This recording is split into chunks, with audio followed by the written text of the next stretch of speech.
L'amortisseur est un des éléments fondamentaux de la suspension du véhicule. Sa fonction est d'arrêter les oscillations et d'offrir contrôle, adhérence, stabilité et confort aux occupants du véhicule.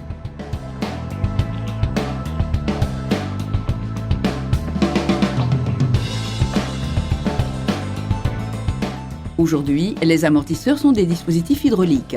À l'intérieur, l'huile passe par des soupapes dont la force d'amortissement dépend de la vitesse du piston. Donc, plus l'amortisseur va vite, plus il résiste au mouvement, devenant ainsi plus rigide.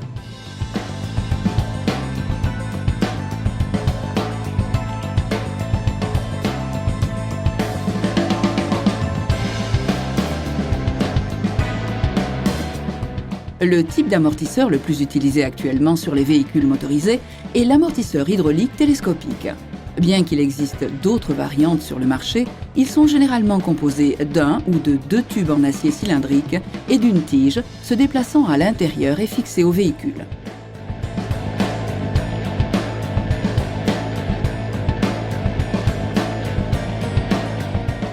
Dans ce système, des soupapes calibrées permettent de régler les forces de compression et de rebond en contrôlant le flux d'huile en fonction des conditions de conduite.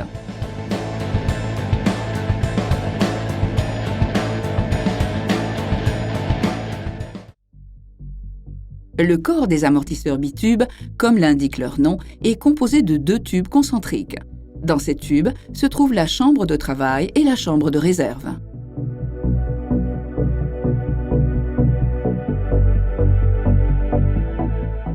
Pour que l'amortisseur puisse bien jouer son rôle, la chambre de travail doit toujours être remplie d'huile, car toute pénétration d'air endommagerait les soupapes.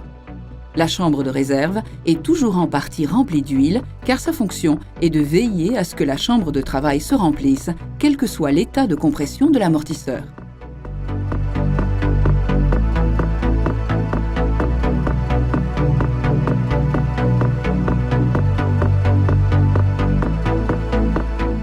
Les deux tubes sont séparés et une soupape de compression se trouve à la base de la chambre de travail. Tout amortisseur bitube standard comporte également une tige de piston munie d'une soupape et qui se déplace à l'intérieur d'un cylindre rempli d'huile appelé chambre de travail.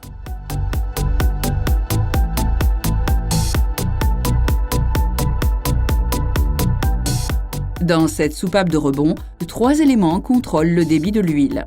Des disques flexibles, avec orifice de purge pour contrôler la force à faible vitesse du piston, 0,12 mètres par seconde. Un jeu de disques flexibles pour contrôler la force à vitesse moyenne, 0,42 mètres par seconde. Et un cylindre central perforé ou interface qui gère la force à grande vitesse, 0,76 mètres par seconde.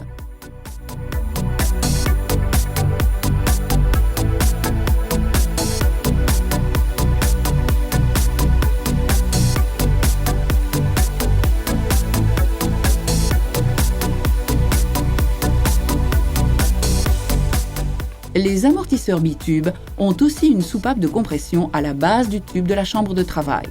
Sa configuration est similaire à celle de la soupape du piston, mais inversée. Elle est également plus petite pour tenir compte de la force d'amortissement fournie par les ressorts hélicoïdaux pendant la compression et autres éléments élastiques de la suspension.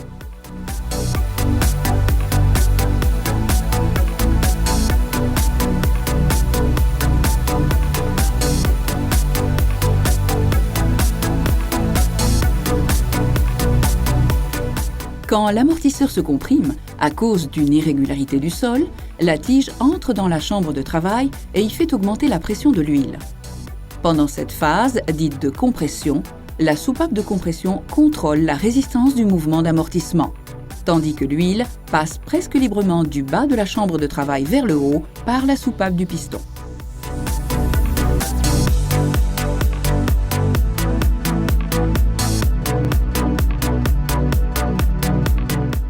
L'augmentation de la pression de l'huile dans la chambre de travail fait s'ouvrir progressivement la soupape de compression et l'huile excédentaire passe de manière contrôlée dans le tube de réserve.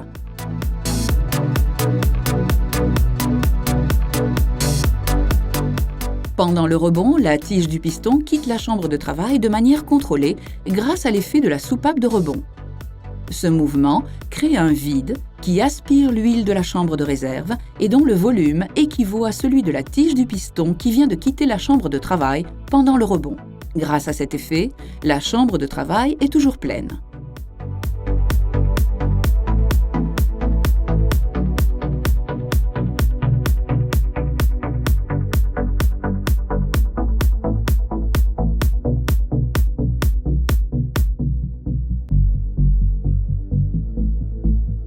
Les amortisseurs bitubes, où l'air ambiant de la chambre de réserve est remplacé par de l'azote comprimé à basse pression, entre 2,5 et 8 livres par centimètre carré, sont appelés amortisseurs à gaz, ou plus précisément bitubes à gaz.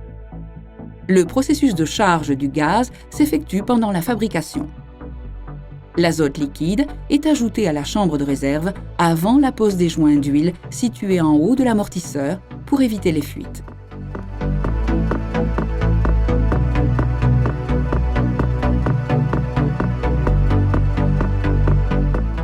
L'avantage principal de l'ajout de gaz pressurisé dans l'amortisseur bitube, c'est qu'il permet d'éviter le phénomène dit d'aération ou de moussage du liquide hydraulique qui se produit quand des bulles d'air se forment dans l'huile à cause de changements de pression excessifs quand l'huile traverse la soupape du piston à grande vitesse.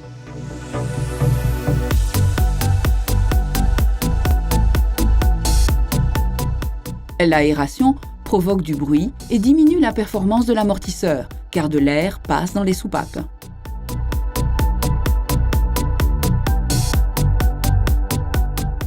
Dans le cas de l'amortisseur bitube à gaz, l'azote comprimé à basse pression empêche la formation des bulles d'air qui causent l'aération, ainsi que leurs conséquences négatives pour la sécurité du véhicule.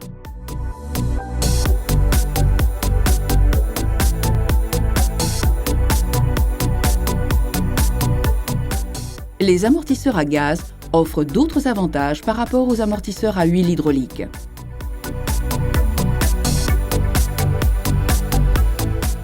Le gaz pressurisé dans la chambre de réserve pousse l'huile dans la chambre de travail qui reste ainsi toujours pleine. Cet effet élimine le besoin d'amorcer l'amortisseur avant de l'installer.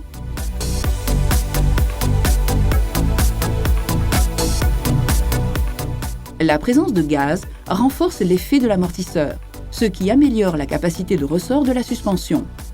Quand l'amortisseur est comprimé, l'huile qui remonte de la chambre de travail entre dans la chambre de réserve et comprime le gaz qui s'y trouve.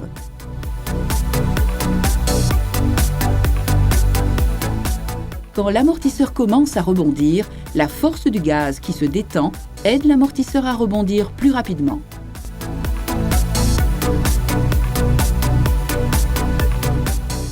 Ceci aide le pneu à garder plus longtemps le contact avec le sol et améliore ainsi la sécurité du véhicule grâce à une meilleure adhérence du pneu et à un contrôle plus efficace de la direction.